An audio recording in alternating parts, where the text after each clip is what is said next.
สบายดี FC วันนี้ที่มาเตรียมกาเพาะพันธุ์เบียร์ไม่ดูธรรมชาติไม่ดูนาพอดีไปบ้านเพิ่นเก็บในไม่ดูมาให้เนาะก็เลยสิก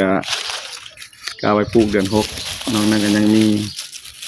ไม่แต้พี่น้องที่น้องทางบ้านเพิ่นเอาไม่แต้ให้นะพอเพิ่นเก็บในให้ในไม่แต้กาเนาะกาในผู้ใดสนใจเดือน6พี่น้องปลูกเดือน5เดือน6สนใจปลูกไม่แต้กับไม่ดู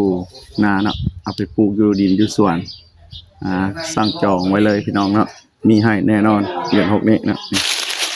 หลายๆเนาะก่อนอื่นเขาก็จะมาแกะในมันเนาะแกะในมันออกมาเป็นแบบนี้นะเราก็จะไปกาใส่โถเนาะใส่กระต้องอะไรอันนึงก็ได้ใส่ภาชนะอะไรอันนึงก็ได้เพื่อให้มันออกเบียร์มาแล้วเราจึงไปซ้ำใส่เบาเนาะหลังจากนั้นก็เลี้ยงมันใหญ่แล้วก็ไปปลูกไปเบิ่งนำกันนะพี่น้องวิธีการแกะในว่าจะเป็นอะไรไปเบิ่งนำกันเลย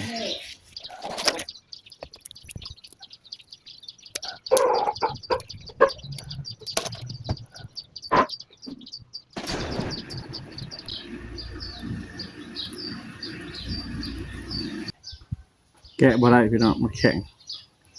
ก็จะได้เอากาลงแบบนี้เลยเนาะให้มันแตกเอาเองเลย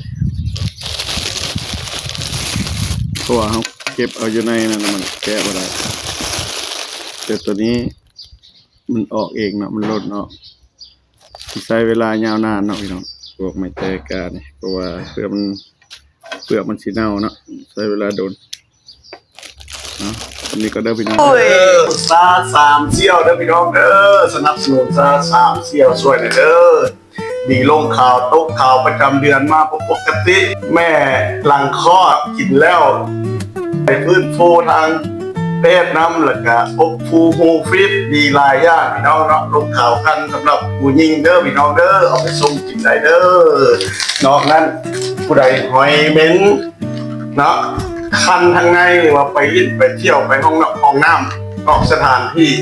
เอาตัวนี้ไปสิพี่น้องหอยหอมปวดจะอยู่นอนตลอดเวลาเพราะว่ามันติดใจมันออกมันฟิตพี่น้อง